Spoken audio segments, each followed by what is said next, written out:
Hey, what's good, y'all? Welcome back to another video. Former Cowboys defensive tackle Maliek Collins reached an agreement on a one-year deal worth up to $6 million with the Texans, and this was a pretty needed move for the Texans. We did need that defensive tackle. I mean, before this signing, we only had PJ Hall, Ross Blacklock on the line, and now we finally get some defensive tackle help.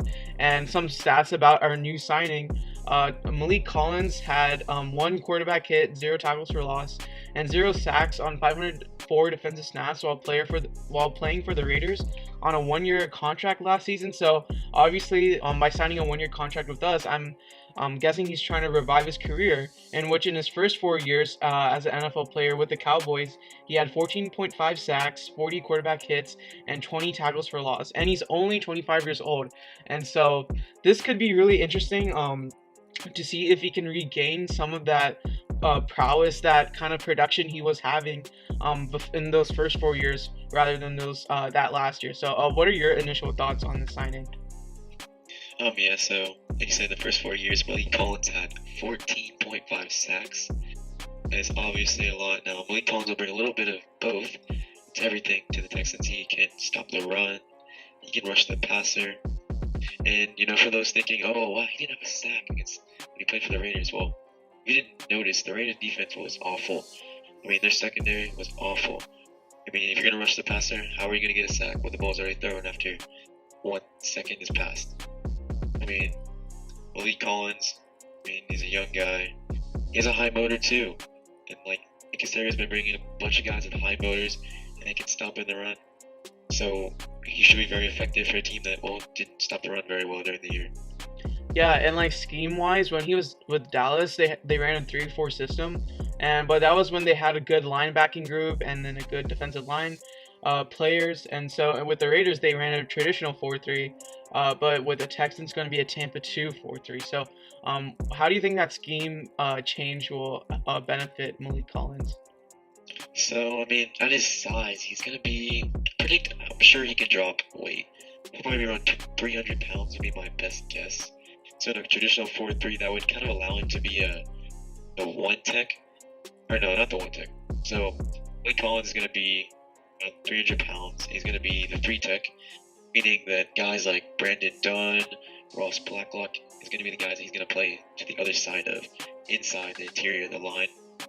And on the other sides, you're going to have Shaq Lawson, Jacob Bard playing DN, Charles Omenu, and Jonathan Grenard possibly playing DN. And, the Tampa 2, especially in the 4-3, we're going to have to generate pass rush with all 4 of those guys. Maliek Collins should be able to bring that. If, like I said, his 14.5 sacks in just 4 years. And that was in a completely different scheme. So he should be very effective alongside the linebacker core of Kirksey, Cunningham, and Gruger Hill. And hopefully the Texans make some upgrades in the secondary to go alongside Roby, Justin Reed, and Lonnie Johnson.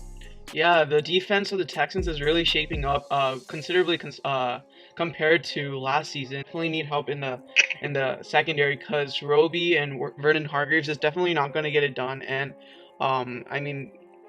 if Vernon Hargreaves is your second best cornerback, you're probably screwed. I think you're doing something wrong, is what I would say. Yeah.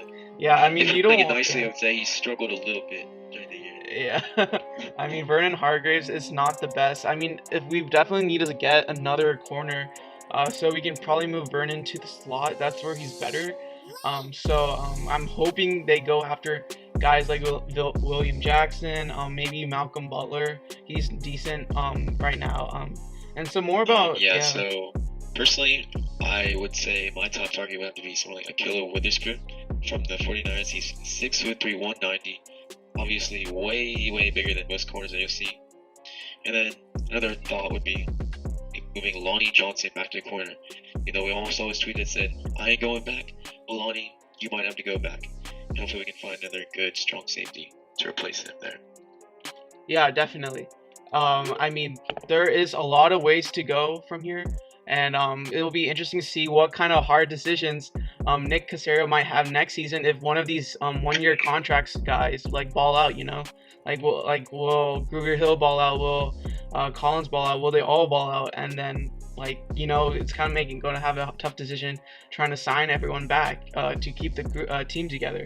So I guess all these prove-it deals, although they have their own pros, there are cons if these guys do end up playing well, and then you have to not you're unable to sign the guys that you want. So that's just something to keep in mind. Yeah, and I would expect a big season from Christian Kirksey. He's gonna be really comfortable playing the Maliek in that Tampa 2. Expect a lot of interceptions, a lot of plays made from him. Zach Cunningham should have another Pro Bowl season. Or actually, this time he will have a Pro Bowl season. Hopefully, he won't get robbed again. Yeah, I mean, Zach Cunningham, he played well kind of that second half of this past season. Kind of needed to get his legs under him, and now with a kind of a better, I would say, would you say that Lovie Smith would do better than Anthony Weaver? I mean, so obviously Anthony Weaver, he didn't bring pressure. You're not gonna see Lovie Smith bring pressure either, but you're gonna see better coverage because something we never saw under Cornell, Weaver. Cornell playing his 10-yard back cover 2, yeah. Man, awful. Weaver just playing, I don't even know what you want to call it, horrible defense. Cornerbacks always far away from the receivers, but Lovie Smith's going to be playing his cover 2. Cover 2, you're going to have cloud flats on the outside, middle read from the middle linebacker and the inside. The linebacker is covering all of those seams. Should make the coverage a lot better than it was last season. Yeah, and definitely when you have someone like Kirksey, who's good, also a great player, I think it'll make it easier for Zach as well. And so that's going to be it for the video. Let us know what your reactions are to this signing of Maliek Collins, and as always, be sure to like, subscribe, and turn on post notifications. Thank you all for watching. Peace.